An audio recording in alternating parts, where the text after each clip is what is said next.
It is crime time here on Closing Arguments. Let's bring in tonight's guest. Joining us, former police officer Joe Ested is with us. Joe is also a former sheriff's deputy and police investigator. He served in Afghanistan as a police advisor, is the author of the book Police Brutality Matters, and the host of the radio show The Box Interrogation Room. Also with us, former senior special agent for the Drug Enforcement Administration, David Katz. David is a firearms and corporate security expert as well as a terror analyst. He is the founder and CEO of the Global Security Group. David, Joe, great to have you both back on the show. First video tonight comes from the Flagler County Sheriff's Office down in Florida. First responders rescue a juvenile from an overpass.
Right? This is me, okay? You're tired, you're exhausted. What about you want to see? How do you know his name is? I'm a smart lady.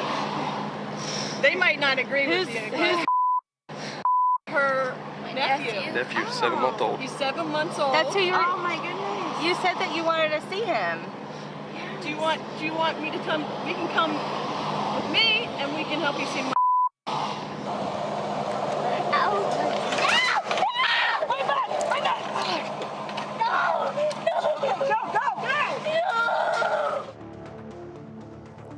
Unbelievable. The beeps you heard, that was from the Flagler sheriff, beeped it out. It was the name of her 7-month-old nephew that they were using to try to get through to her. What kind of training do you get for situations like this? Joe Ested. Yes, Dave, Vinnie, thanks. It's always good, pleasure seeing you guys. The training you get for here is try to maintain calmness of the situation. You want to talk to them, trying to build a rapport. You're trying to get other resources there, like somebody from crisis intervention team. If the person is able to have an open dialogue like you see here, then you do that. And if you can, like this officer did, maintain control by preventing this person from going over the edge, you do that. But you want to maintain calmness and try to get as much assistance as you can on this type of situation. David Katz, literally her life was in their hands as they held her hands so she wasn't going to jump. I mean, what a situation. No, I mean, you know, I'm glad you're showing this segment because we don't see enough of this. Because officers do this, you know, they're saving people every day. They're talking people off ledges, and this poor girl, whatever caused her to become so distraught, they are the only ones between her and the end of her life. And they were just wonderful. And like I said, it's heartwarming. I hope she's okay, and it's just nice to see that you're covering a story like this. All right, next story comes to us from KMGH in Denver, Colorado, Denver 7, Aurora strip mall shooting.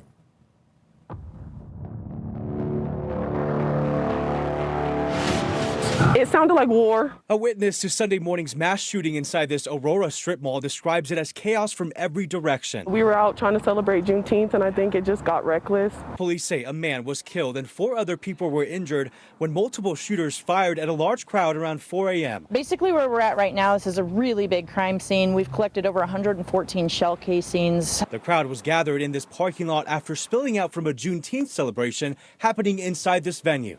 Tevis Abraham and her friends tried to escape as quickly as possible. I drove to get out of the parking lot to get to safety, but then we realized we were missing our friends, so we came back in and that's why my car is here at the crime scene. Multiple cars were still behind the crime scene tape Sunday afternoon as investigators searched through them for clues. Tevis waiting hours to get her car back after an already traumatic experience. It's a tragedy. Honestly, it doesn't sit right with me. I watched him in his last moments, so it's pretty traumatic. Crystal McCoy with Aurora Police says some of the witnesses have been hesitant to speak with detectives. They really need the community's help to find who did this. This was no doubt a terrifying experience for everybody here, and it's one that we want to investigate swiftly and get to the bottom of quickly and hopefully get someone into custody. All right, how does this investigation change? You're talking about multiple shooters here, 114 shell casings, and you've got a hesitancy to speak with law enforcement, witnesses that were there. David Katz. Well, the number of perpetrators just makes it a little more complicated. You have more evidence to gather and more facts to ascertain. But I can certainly understand this group of young people.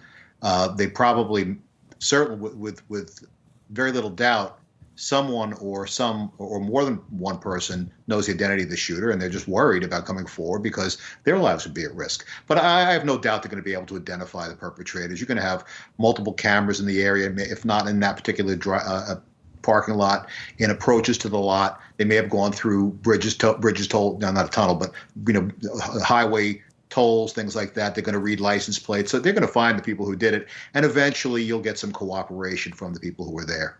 Joe Ested, it was supposed to be a celebration, ends up 114 shell casings, people are shot, people die. How about this investigation? It's complicated. Yeah, Vinnie, believe it or not, this investigation, because the number of suspects, the number of witnesses, you're going to have a lot more evidence to actually be able to put the pieces of the puzzle together. So it's not as bad as it seemed because you got so much to work with. So I, like Dave, I have no doubt in my mind you're going to be able to close this case with some arrests.